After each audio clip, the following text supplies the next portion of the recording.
So what do you want? Yeah. Tell him. This event to do Aflewo nini. You would like to do an event in your building. He didn't even ask what event it is. Just said, that's fine. Done. 2013, the vision that God had given us was that being 50 years of independence for Kenya, we are going to do Aflewo to celebrate 50 years, the season of Jubilee. What we are going to do is we are going to shut down all other Aflewos locally, and combine and form one choir from Mombasa, from Nyeri, from Nakuru, together. You're going to learn the same songs. You're going to be one choir, same model of Aflewo, but you're going to hold it in Nairobi and invite the president, invite government, invite. Another thing that was part of the plan was to take a delegation of climbers to Mount Kenya, and place a plaque that says there's only one God to be worshipped from the first commandment. We did that. We got a delegation, climbers, and they went. There's only one God to be worshipped. Is up there. There's a plaque. Yes. Right now that says. Yes. And we took that the scripture from Exodus, and we prepared 800 voices choir from different towns. And we got favor with Winners Chapel. Said, come and use this place. The next year, they told us, use it. That year, miraculously, Dr. Myles Munroe, the late, shows up in our meeting. No way. Yes. He came. He had heard about Aflewo. Yes. I'm thinking, what's going on? And out of just the friendship, divinely connecting with Reverend Julian Kula of the Papa Center, who had not met him, who had not known. I used to hear about him, I had not met him, but we just divinely connected, became good friends. And he told me, man, I believe in what you do. I don't know that it's him who shared about Aflewo with Dr. Myles Munroe. Previously, Dr. Myles had come, I think, 2 years before, and I met him just briefly, just said, hi, Reverend Julian introduced me, but he was meeting many people at Ole Sereni. Yes. And I don't remember giving him my album, but apparently he had it. So fast forward, he comes in 2014, Reverend Julian is hosting him again, they are coming, and he has a word that he had prepared on the Aflewo night and he shares, and I'm like, he actually thought about it. When we met and received him before he came into the building to share about it, he told me, I like your music, and thank you for giving me your music. This is Dr. Myles Munroe telling me, I'm looking at him like, I don't know what to say. I have questions in my head. Where did he hear my music from? And he looks at me straight and said, yes. I like it. Then he comes, and I'm wondering, I don't want it to be a distraction that Dr. Myles Munroe, because it's a surprise. I don't want it to be a distraction of the worship time. Yeah. Do you know, somehow, without even synchronizing, anything he says you won't have tea, we leave from the briefing, we start walking into the building.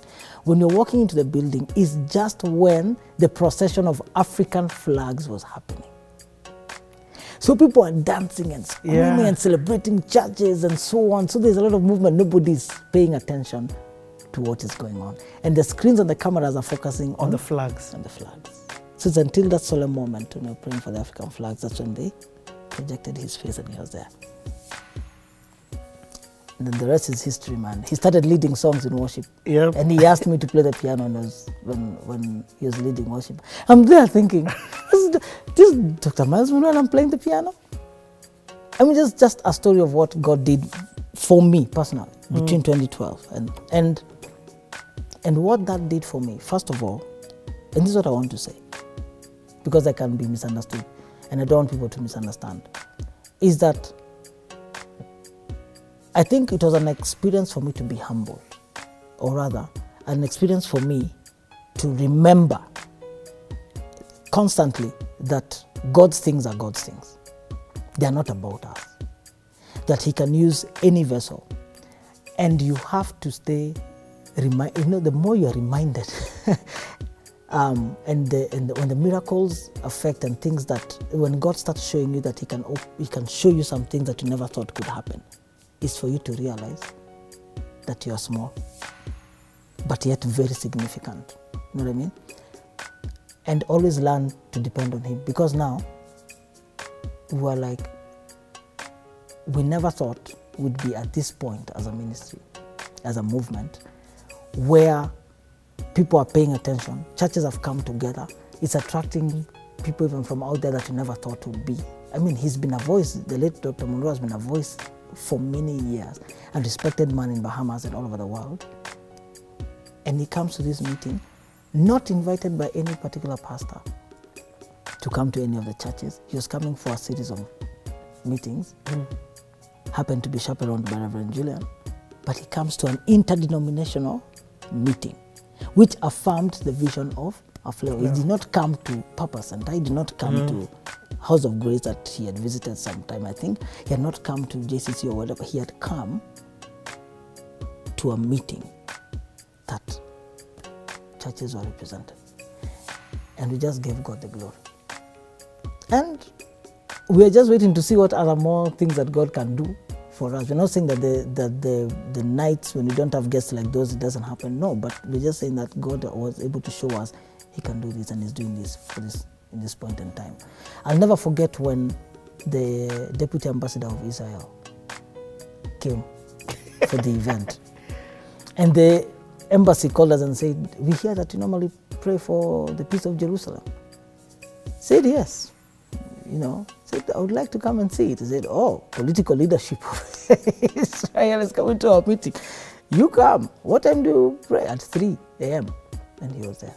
He was tearing next to me saying, I can't believe that there are people who love our nation. And I said, well, biblically we've been told to remember the peace of Jerusalem. So I guess, here you go. The Christians, connect with that, with the Jerusalem in the Bible with the Jews that exist, whether you're in Israel as a nation or not.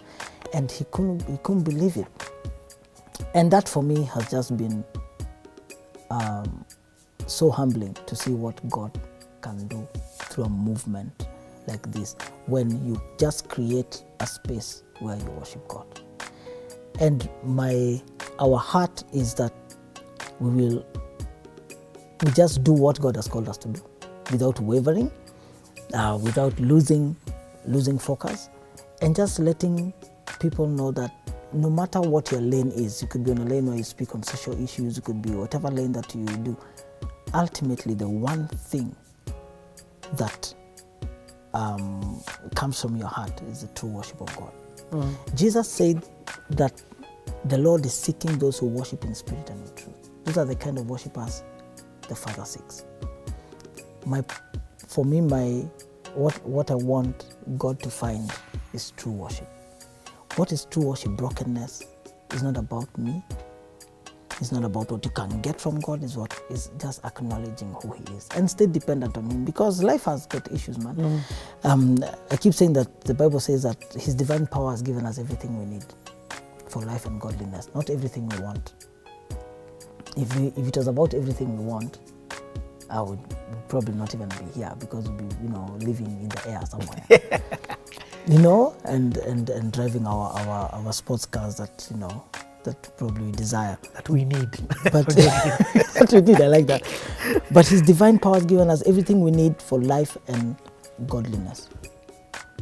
The challenge is to be content, to know that wherever you are, probably God has already provided what you need. It's just that you're not seeing it,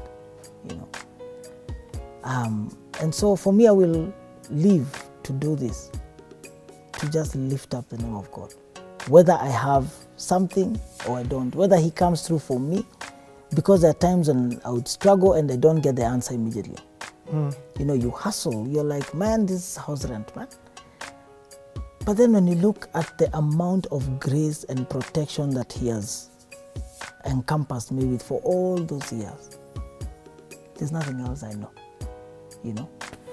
I want the songs that I write just to glorify God.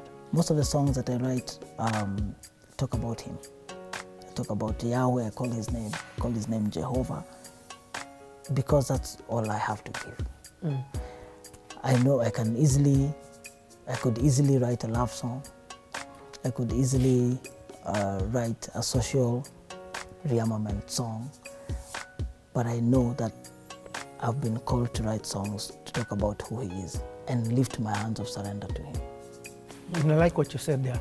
You have been called. Yeah. Other people have been called to different elements of writing. Yes. But you see, you're very clear about what it is you have been called, and Yeah. despite the gifting, Yeah. you're following the calling. Yeah. In fact, I want us. Hey, this Aflewo, this last 30 minutes have been a bit too deep, man. and I love it. And by the way, I don't say it I love hearing those stories. Yeah. And I wish more people would tell stories like that because they encourage people. Yeah. They overcame by the word of the testimony and the blood of the Lamb. Yes. Your testimony is basically you telling your story. Yeah. But now I want to enter. I want to close Aflewo properly. Yes. Is there anything that you feel like you'd like to say about this? No, I think it's just to tell whoever who is watching to just keep praying for us, and I think just being able to say that I think I pray that our hearts, when I say our humanity, as a humanity, our hearts are softened to matters of God, because it's the only when our hearts are healed and submitted to God is when we can be able to have, I guess, a world that is at a better place. Because when you speak to a nation and say that you are blessed, you're going to become this. When you speak to Somalia, you're going to become this, and it has to be from hearts that are worked on, that are submitted to saying, yes, I was born as a Somali. Yes, there has been chaos in my country, but my heart is at rest because I know that there's something greater, and find and acknowledge eternity. So I don't think there's anything much I can say about Aflewo. We are continuing doing this thing, but let our hearts be connected to God. That's what I would say. Yeah. Okay. Yeah. I love it. When we come back, we'll talk now about I think the final chapter, which is not the final chapter of the story, but of an aspect. An aspect of the story that is very crucial, which is now your own personal musical journey in terms of your music that you've released out there. Yes. Alrighty. Nice.